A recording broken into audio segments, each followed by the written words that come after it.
Seguindo com o Morning dessa terça-feira, vamos lá, seguindo agora com o nosso convidado que já está entre nós. A regra número 1 de qualquer cartilha de guerra é a que diz o seguinte: para vencer o inimigo é preciso conhecê-lo profundamente. Nosso convidado dessa manhã dedicou boa parte da vida ao combate ao crime organizado, sempre seguindo a tal regra número 1. Seu conhecimento sobre o modus operandi daqueles que transgridem a lei está expresso, por exemplo, no livro Por Dentro do Crime. E nessa obra recém-saída do forno, Laços de Sangue, a história secreta do PCC, para você que nos acompanha em imagem, vê aqui em minhas mãos. Escrita em parceria com o nosso colega de bancada aqui, Cláudio Tonholi. É com prazer que a gente recebe aqui no estúdio do Morning Show o procurador de Justiça, Márcio Sérgio Cristino. Bom dia, bem-vindo ao nosso programa de rádio. É um prazer recebê-lo aqui. Bom dia, agradeço a todos os ouvintes da Jovem Pan. É sempre um prazer frequentar essa casa. Olha, doutor, muita coisa já foi escrita, né, sobre o assunto, tanto na imprensa como no mercado editorial, sobre o auto-intitulado Primeiro Comando da Capital. E o subtítulo do livro, como eu disse, A História Secreta do PCC. Que história é essa que permanecia desconhecida até o momento, que o senhor pode revelar para a gente agora nesse papo? Na verdade, a ideia de lançar esse livro é trazer à lume uma memória de tudo aquilo que aconteceu nos últimos quase 20 anos e dos quais não há um registro propriamente dito. Você tem processos, você tem oitivas, você tem notícias esparsas, você tem as investigações, mas você não tem um relato daquilo que aconteceu e de quem pudesse estar do lado de fora e do lado de dentro para ver como se procedeu, qual foi essa evolução e como se conheceu essa história. Isso não existiu até hoje. Então esse é um registro que eu estou deixando de toda a história, desde a sua fundação até a situação atual. Fala, Paulinha. E como começou o PCC? Precisa comprar o livro para ver primeiro.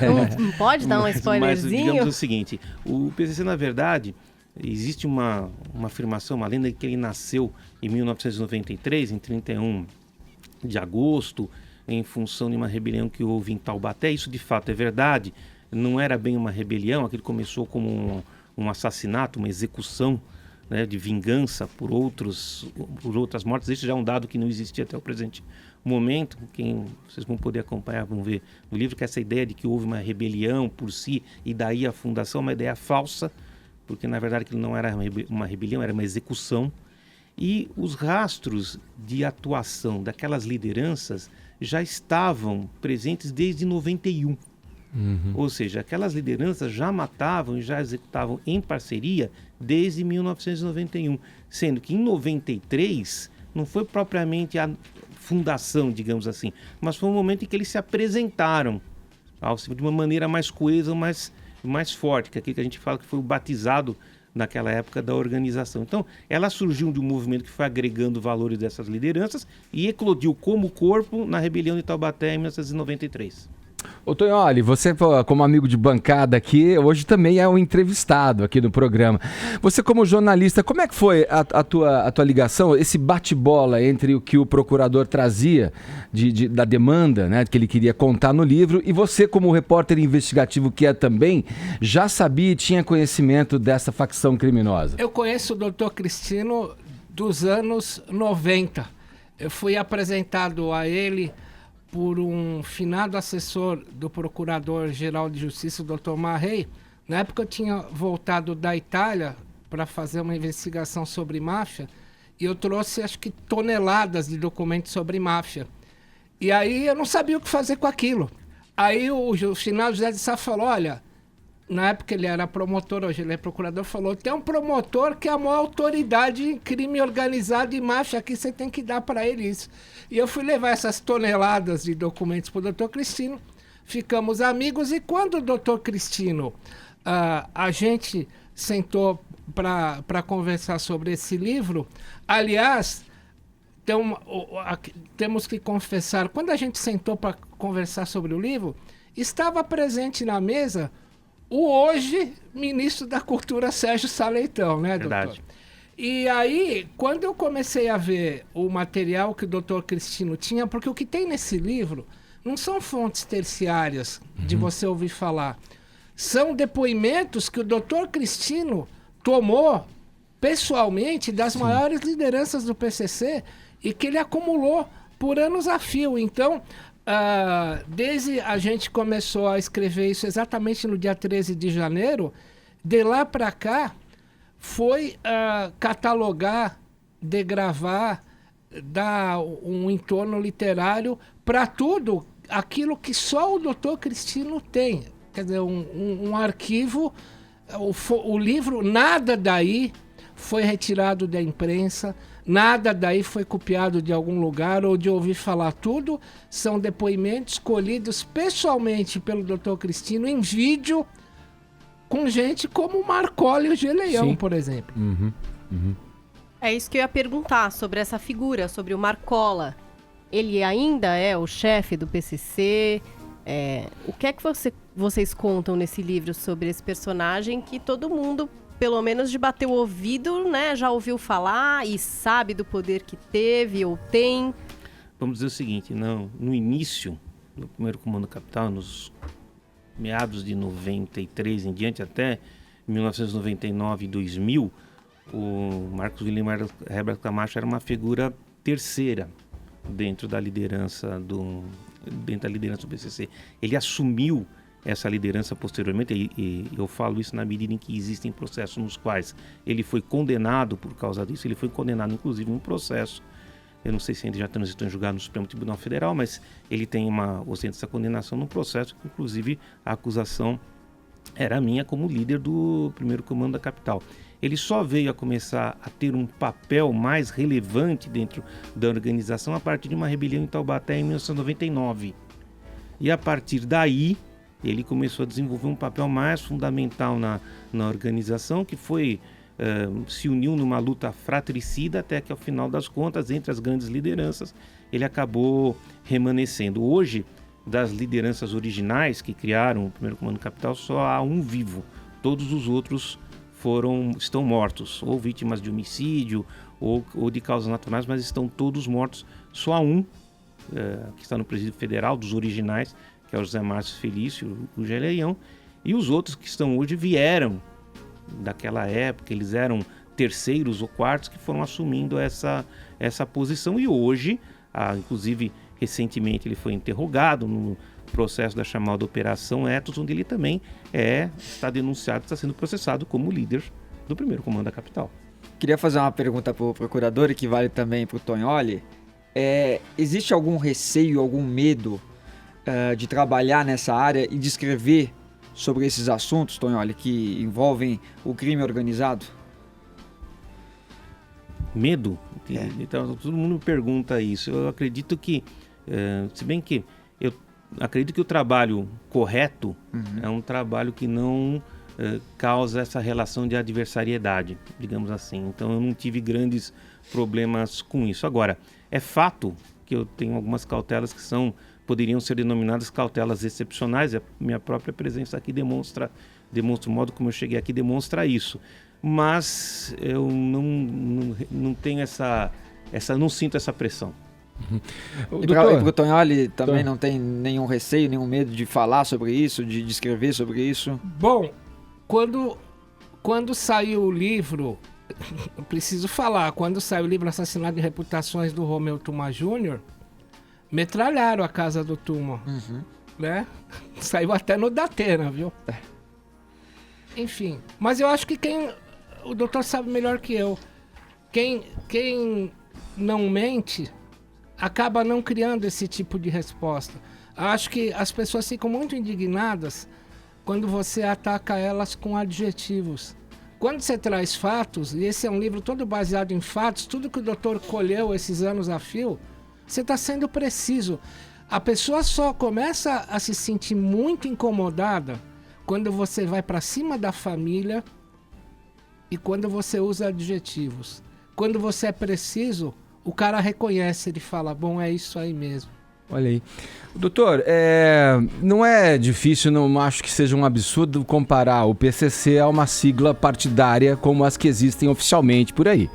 E ambos, né, com base nos fatos recentes, cometem crimes, vão para a cadeia, líderes vão presos, como a gente está vendo aí, em função da Operação Lava Jato. Visto que esse tipo de ação cresce e prolifera onde o Estado não chega, a pergunta é: onde foi o erro, aonde esse erro aconteceu para que essas facções criminosas que se travestem de partidos e entidades políticas surgiram? Onde foi o cerne do erro do Estado e onde o Estado deixou de atuar para que essas forças ganhassem cada vez mais representatividade, inclusive até com acusações e afirmações de que existem representantes no próprio Congresso Nacional. Isso aí muita gente está atuando por perguntando isso. se existe ligação do PCC com políticos. Tem muita gente perguntando aqui na internet. A ligação do PCC com políticos, da maneira como está sendo questionado, é mais uma lenda do que propriamente uma verdade, né? A atuação deles não tem esse campo, eles não afetam essa área, eles não têm esse contato de uma coisa com a outra, né?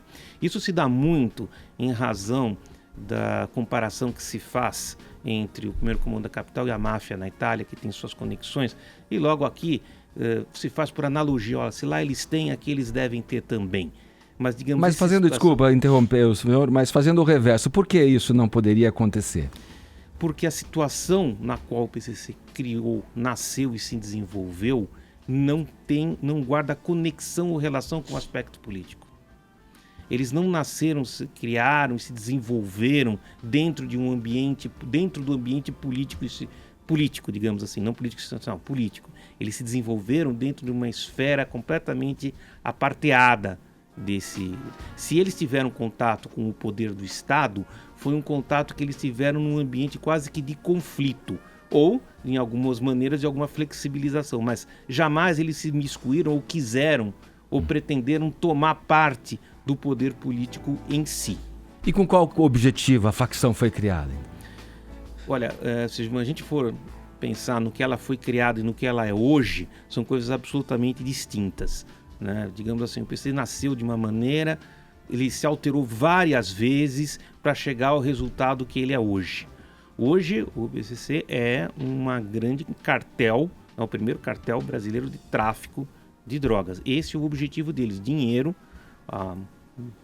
quanto mais melhor, a maior maneira de ter lucro, quanto mais eles objetivam o lucro, e pelo lucro eles farão qualquer outro tipo de atividade. Eles podem ser traficantes, mas de repente numa determinada oportunidade aparece um roubo, eles o farão. Se aparece um sequestro, eles o farão. Farão qualquer coisa, desde que dê o retorno que eles pretendem. E esse retorno envolve inclusive a ideia de que o PCC deve desaparecer, ou seja, evitar ações que sejam cinematográficas, que sejam ações que chamem a atenção. A busca deles é justamente essa, se tornar um anônimo. Cartel... Oi? Ninguém saber que foi o PCC. Exato, anônimo, porque assim eles obtêm lucro e se esquivam da repressão, porque você não vai reprimir aquilo que você não sabe que existe. Essa é a ideia que permeia esse ambiente, a estratégia deles hoje. O senhor falou, pegando um gancho, desculpa, Vini, pegando um gancho, o senhor usou o termo ações cinematográficas. Recentemente, e é uma constante já de um breve tempo para cá, dessas ações de assalto a empresas de transporte de valores, né? Interior de São Paulo, sul de Minas Gerais, você vê que a ação é a mesma. Queima carro, apaga, atira no transformador, fica no escuro, tiros, um arsenal de armas muito fortes, esquemas de carros roubados, importados, blindados. Até no noticiário ontem mesmo tínhamos notícia a esse respeito. Então aí o PCC não estaria aí também? Em busca de dinheiro, em busca de receita para financiar as próprias ações da organização criminosa? Quando eu falo em ações cinematográficas em nome do PCC, eu estou me referindo àqueles atentados, a bombas, explosões desse tipo. Essas ações criminosas, muito embora elas sejam impactantes, você não vê que nelas haja uma declaração de ação por parte da facção. Ninguém chega lá, faz um assalto desses e deixa uma bandeira do PCC lá, por exemplo. Então você tem uma ação de uma quadrilha ou várias quadrilhas, hoje isso está em fase de investigação, não posso adiantar muito, mas há uma dúvida se são uma quadrilha ou se são várias quadrilhas, porque o know-how que eles estão usando é um know-how muito complexo, quase militar, praticamente, cercando o local, rota de fuga, armamento de origem militar, coordenação, inteligência, preparação, tudo isso indica com certeza que faz parte de uma organização criminosa, não tem como não ser, essa é a verdade.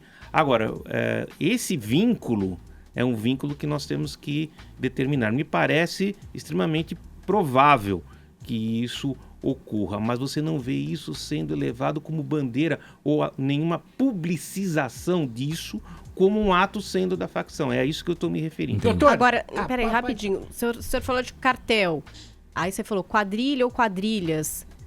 Existe um número, assim, de quantos são os envolvidos no PCC? Qual é o tamanho do PCC, numérico, assim? Olha, eu sou muito crítico dessa ideia que alguém fala assim, olha, tem 100 mil, 50 mil, 20 mil, porque eu vou dar um exemplo. Se você tem um indivíduo que está dentro de um presídio, e esse presídio é dominado por uma facção, como eu já recebi relatos, e o preso está lá e de repente o representante vira para ele, olha, você tem que fazer isso, você tem que fazer aquilo, o sujeito faz. Mas isso não significa necessariamente que ele seja membro da facção. Isso pode significar que ele está sob a influência mas não necessariamente ser um participante. Então é muito difícil você determinar quem é realmente que faz parte como um soldado, como um membro ativo e aqueles que estão sob influência. Eu acho que existe uma confusão muito grande sobre isso. Então, nessa ótica, eu calculo que esses percentuais de milhares é um percentual muito subjetivo a partir do momento que você tem que considerar efetivamente quem é membro e quem está sob a influência dele. Doutor, tem na página 205 do livro, tem um trecho forte. Você entrevistou um chefão da DEA, da Drugs Enforcement Administration, a DEA, a organização americana que combate o narcotráfico, e ele estabelece claramente, gravadamente, conexões nada fáceis fáceis de engolir, eu digo, entre a Bolívia e o PCC. Doutor, como está a questão de Evo Morales, governo boliviano e PCC? Essa é uma questão bem ampla, né? Na verdade, o que você pode determinar hoje é que você tem uma linha de tráfico que sai da Bolívia, atravessa o Paraguai e chega no Brasil através de uma linha, de uma rota que era antigamente obstruída ou adonada, controlada pelo Jorge Rafad, que foi assassinado numa ação cinematográfica e que a partir daí permitiu que se estabelecesse essa linha. O interessante de se notar é o seguinte: se você for procurar for realizar uma pesquisa sobre cartéis, você vai chegar assim, olha, no México você tem Sinaloa, você tem não sei o que, você não sei onde. Na Colômbia você tem Farc, você tem não sei o que, você tem outras. E na Bolívia, de onde o tráfico vem essa linha, quem que você tem? Você não tem ninguém, não há referência sobre o cartel. O que você tem são os sindicatos, aquelas associações, inclusive a Federação de los Cocaleiros de Cochabamba, da qual o Evo Morales, o atual presidente da Bolívia, é também presidente. Ou seja, há uma coincidência entre algumas autoridades bolivianas e a propriedade ou ação como membros de sindicato de produção de cocaína, de folha, especialmente, folha de coca. Devemos lembrar aqui o seguinte, que essa folha de coca produzida nessa região, que é a região de Chapare, é uma folha de coca que ela não é passível de ser usada in natura, ou seja, você não é aquela folha que o boliviano usa para mascar em grandes altitudes para mitigar os efeitos. Esse tipo de folha de coca, ele é ácida e grossa, então se a pessoa for mascar, ela queima a boca. Então aquela produção não pode ser destinada ao consumo próprio. No entanto, ela é produzida em grande quantidade. Então, você associando esse raciocínio, ou seja, você não tem cartéis, você não tem organizações criminosas, pelo menos uma notícia nas pesquisas, tudo que foram feitas sobre cartéis bolivianos, mas você tem essas federações, se torna claro que a transformação dessas folhas de coca e cocaína passa por esse caminho. O senhor está dizendo que o governo de Evo Morales é no mínimo conivente com... Não propriamente, eu não estou dizendo isso propriamente, estou dizendo apenas que existe esse tipo de fazenda, que essas fazendas produzem a folha de coca, que essa folha de coca é impossível de ser consumida dessa maneira como tradicionalmente se afirma que se faz, e que desse fluxo acaba criando a matéria-prima que o Brasil acaba absorvendo. Doutor, eu queria saber se em algum momento houve algum erro do Estado com relação ao combate ao PCC, se demorou para perceber o crescimento dessa organização e se ainda tem alguma solução. Existe solução para acabar com o PCC? Essa pergunta tem duas partes. Vamos dizer o seguinte: é muito fácil para quem está hoje fazendo uma regressão ao passado dizer assim, olha, deveria ter sido feito isso, deveria ter sido feito aquilo. Só que a gente devemos lembrar que naquela época você não tinha a perspectiva que você tem hoje. Acho que nem eles sabiam onde eles iam terminar. Isso, praticamente eu não posso afirmar isso objetivamente, mas é uma certeza que eu tenho. Eles não tinham ideia de onde eles iriam chegar. Eles chegaram ao resultado que eles chegaram hoje. Agora, se o Estado falhou, é óbvio que o Estado falhou, porque se o Estado fosse perfeito, isso não teria acontecido, eles não existiriam. Né? Essa é uma ideia. O Estado demorou, isso é histórico, todo Estado demora para fazer. Agora, essa evolução toda talvez pudesse ter sido combatido de uma maneira mais eficiente se houvesse uma compreensão desse fenômeno, se houvesse uma interação entre as diversas esferas de atuação do Estado. Acho que isso foi o principal defeito. Faltou interação no Estado nesses anos todos. Agora devemos lembrar que eles caíram várias vezes e que o crescimento deles foi obstado várias vezes. Ou seja, eles poderiam estar muito mais fortes do que eles estão hoje, não estão, porque houve uma ação que conseguiu reprimi-los até um determinado ponto. Eu vou citar um fato que eu acho que é interessante, por exemplo, o modo como essa organização se estruturou e como ela mudou de 2003 em diante. Né? Isso aconteceu muito depois de um fato muito curioso, que foi a presença no mesmo presídio do Marcos Williams Rebar Camacho e do Maurício Hernandes Norambuena, o comandante Ramiro, tenente-coronel do exército cubano, que foi treinado na Alemanha Oriental, igualmente, era um indivíduo, um chileno, que participou do sequestro, salvo engano, do Washington Leveto aqui, um indivíduo especialmente treinado para isso, eles ficaram no convívio juntos por um ano, mais ou menos, num presídio em Presidente Prudente. Não era o isolamento, era aquilo que se chama o panelão, onde todos estavam presentes. Depois dessa época, não estou dizendo que foi ele que fez, nem que isso aconteceu, mas depois dessa época, a própria organização se reestruturou internamente.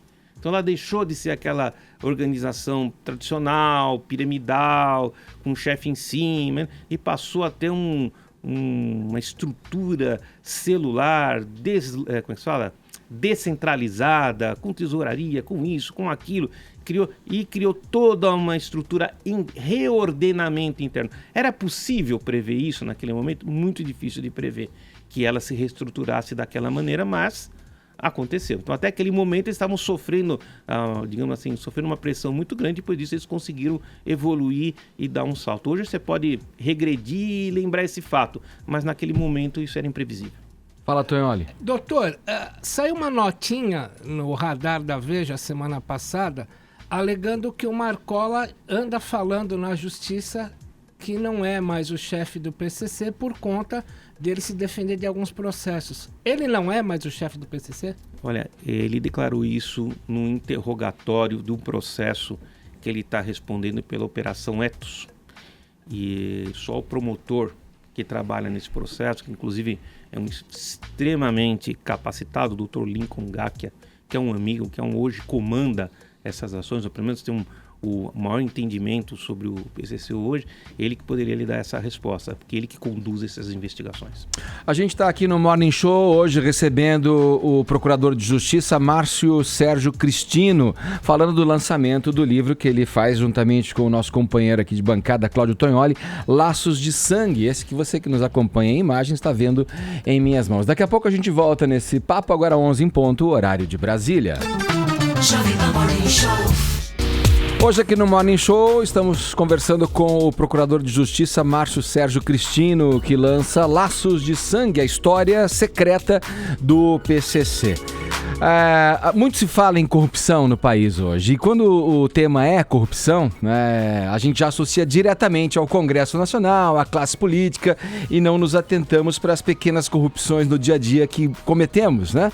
O suborno de um guarda aqui, parar numa vaga que não é destinada a você ali, e aí eu incluo também a corrupção que permite que, digamos, agentes carcerários recebam dinheiro das facções e façam vista grossa. E hoje a gente tem no presídio computadores, celulares, explosivos que entram para que presos possam fazer lá as explosões para fugirem da cadeia. Quer dizer, o senhor como um homem de justiça, como o senhor vê isso? Porque é uma situação em que nós nos olhamos de uma maneira ridícula, mas espera aí, o celular funciona dentro da cadeia, mas o sinal fora não funciona. Como o senhor, como homem de justiça, acha que isso pode acabar? E como o senhor vê essa situação atrelada ao fortalecimento de facções criminosas que administram o crime de dentro dos presídios? Vamos dizer o seguinte, a maioria dos agentes penitenciários são profissionais extremamente corretos, né? Que têm condições de trabalho extremamente adversas, poucos recursos, uma remuneração abaixo do que realmente eles merecem. Eu estive, inclusive, com algumas representações deles em Brasília, no Congresso Nacional. Então, em geral, o agente penitenciário é uma classe muito sofrida e que padece com falta de recursos. Evidentemente, assim como em todas as instituições, você sempre vai ter alguém que contraria as normas e que acaba se corrompendo ou não, ou de alguma forma flexibilizando algum benefício, ou introduzindo um celular ou alguma coisa. Isso é possível. Agora, o celular é o núcleo e o coração da organização criminosa no Brasil. Eu acho que o celular é a grande problema e a grande questão que nós temos que enfrentar. Por quê? Porque a partir do momento em que eles criaram as primeiras centrais telefônicas, isso nos anos 2000 até hoje, esse sistema continua operando, continua sendo assim. O indivíduo que está dentro do sistema prisional e tem um celular, ele controla online toda a atividade criminosa que está fora do presídio. Ele tem esse poder de mando, ele tem um poder de controle e esse controle é online, ou seja, ele é imediato. Uma vez, inclusive discutindo isso com um dos líderes do PCC, o José Márcio Felício, eu estava discutindo isso com ele virou para mim e disse assim, doutor, aí um outro colega falou assim, mas o advogado vem uma vez por semana e ele passa a mensagem, recebe a mensagem, e o Zé Márcio disse para mim o seguinte, falou, doutor, entre eu receber uma mensagem e eu mandar outra, passa uma semana o mundo vira. Ou seja, é muito diferente você receber a mensagem e mandar a mensagem e você ter o controle online daquilo que está acontecendo. Eu advogo particularmente a necessidade do bloqueio total do sinal de celulares em todos os presídios indistintamente. Eu acho que isso é uma necessidade imediata de uma implementação, uma primeira medida que deveria ser tomada. Agora, é verdade. Nos parece óbvio, né? O que impede isso? O custo é uma questão, mas existem alguns questionamentos técnicos, né, que poderiam ser respondidos. Vamos dizer o seguinte, se você tem um presídio numa área urbana, você teria que limitar o sinal a uma área muito determinada, porque você tem a cidade em volta. Então você não pode bloquear um bairro, por exemplo. Você teria que bloquear um prédio, um presídio, que é uma área geográfica muito restrita. Então você tem essa dificuldade. Por outro lado, você tem um presídio que está, como o de Presidente Prudente, que está no meio da estrada, que não tem nada. Então ali você tem uma conformidade geográfica completamente diferente. Então, para você efetuar o bloqueio do presídio, não há uma solução determinada e única. Você tem que verificar caso a caso e ver qual é o tipo de bloqueio que é necessário para aquele determinado presídio conforme suas condições urbanas, ou não. Então essa é o grande problema. A outra questão diz que se refere também à comunicação entre as lideranças, né? Vamos dizer o seguinte, a legislação brasileira não permite uma segregação absoluta, sempre permitirá uma forma de comunicação. A nossa grau de isolamento que nós temos no Brasil está muito longe do grau de isolamento que se permite na Itália e nos Estados Unidos. Ali você tem onde você tem grandes enfrentamentos com as organizações criminosas, com as máfias, entre aspas. Lá você tem um isolamento muito mais severo. Se você for ver o isolamento ao qual foi submetido um traficante mexicano muito conhecido, El Chapo, se você vê as circunstâncias nas quais ele está encarcerado, é realmente extremamente severo. Para você ter ideia, ele só assistiu um filme, ele tem direito à televisão na sala num momento só de lazer, e é o mesmo filme o mês inteiro, um documentário. Ele tem que assistir o mesmo documentário. Ou seja, há restrições de tamanha segregação. Por quê? Porque são compatíveis com o grau de periculosidade que o indivíduo demonstra. Não é para qualquer um. Não é todo mundo que vai. Obviamente você tem essa segregação para quem assume uma posição de hierarquicamente ou possui uma periculosidade extremada ou hierarquicamente superior. Então você tem essas restrições. No Brasil nós não temos isso. Então, como é impossível por uma força, por determinação legal de você isolar completamente, você tem essas restrições, você não tem como garantir que uma liderança seja absolutamente isolada do comando de uma organização. Esse é um problema que o legislativo deveria enfrentar ou enfrentará cedo ou tarde para que possa dar uma solução a essa questão. Doutor, tem uma história de filme que eu queria lembrar aqui, eu acho que o ouvinte vai gostar. A questão era a seguinte: tem um amigo que hoje trabalha no New York Times, o Kirk Sample, e na época ele trabalhava no Boston Globe, com base na Colômbia. Aí ele veio para o Brasil fazer uma matéria do PCC, me pediu ajuda, eu apresentei, isso faz 13 anos. Apresentei para o Dr. Cristino. Aí ele estava hospedado num pequeno hotel aqui na Rua Silvia, perto da Avenida Paulista, aqui em São Paulo. Aí o Dr. Cristino interceptou. O que aconteceu? O Kirk conseguiu entrevistar o Geleião, que era o chefe do PCC na época, e o Geleião, segundo o doutor apurou na época, cismou que o jornalista americano era alguém da CIA e expediu um salve de que era para matar o jornalista. E o doutor Cristino interceptou, igual a filme, claro, com autorização judicial, um fax que tinha um e-mail da mulher que ia comandar a ação de extermínio do jornalista, era deborapcc@bol.com.br. Aí o doutor me avisou disso, nós fomos lá, avisamos o Kirk e ele se mandou do Brasil. Pergunta: lembrando que o PCC sequestrou um jornalista da Globo, qual que é a visão que o PCC tem hoje da mídia? O momento que eles sequestraram o Portanova, ele foi precedido de uma série de tentativas de publicizar anúncios, de publicizar notícias favoráveis à facção que foram recusados pela mídia. Quando a mídia se recusou, em geral, eles inclusive fizeram uma lista. Mas o que seria favorável? Eles queriam que noticiassem, digamos assim, torturas que não existiam, más condições, o regime de opressão. Dos presos, sim, no caso. Do preso. Eles queriam que isso fosse publicado da maneira que eles queriam. Inclusive, eles fizeram uma lista de jornalistas, publicaram num site, esses jornalistas se recusam a publicar, até porque essas notícias que eles davam, elas eram checadas e não correspondiam à verdade.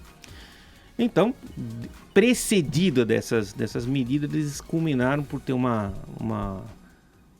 decisão de que eles iriam veicular aquilo que eles queriam. E o sequestro do Porta Nova foi o resultado dessa decisão. E isso ficou estabelecido, houve o processo, diversas pessoas acabaram sendo presas e condenadas em razão dessa ação. Como eu disse antes, o primeiro comando da capital hoje ele não tem esse objetivo de se tornar, de publicizar a sua ação, muito pelo contrário, no que importa a eles é até negar a sua própria existência, justamente para evitar esse tipo de confronto. O que eles podem ter, o que se move agora é outro tipo de ação. Eles tentam um movimento, uma justificativa, aderindo a movimentos pela legalização da droga ou fazendo parte daquele momento de sem teto, etc., que supostamente buscam essa bandeira para justificar suas atividades. Mas certo. Eles não vejo eles nesse contato como era antigamente. Certo. A gente conversou com o Procurador de Justiça, Márcio Sérgio Cristino, aqui no Morning Show, falando do assunto que é o tema desse livro aqui, Laços de Sangue, a história secreta do PCC. Vamos ao serviço. O livro vai ser lançado quando, onde? Tonholi, e aí? Nessa quinta-feira... Você é entrevistado e entrevistador hoje. Opa, eu tô vendo. Nessa quinta-feira, 9 de novembro, na Livraria Cultura do Conjunto Nacional, a partir das 18h30. Por favor, compareçam com coletes à prova de bala. Obrigado, agradecimento aqui ao Procurador Márcio Sérgio Cristino. Sempre um prazer. Obrigado. E a gente segue aqui no Morning, agora 11h16, horário de Brasília.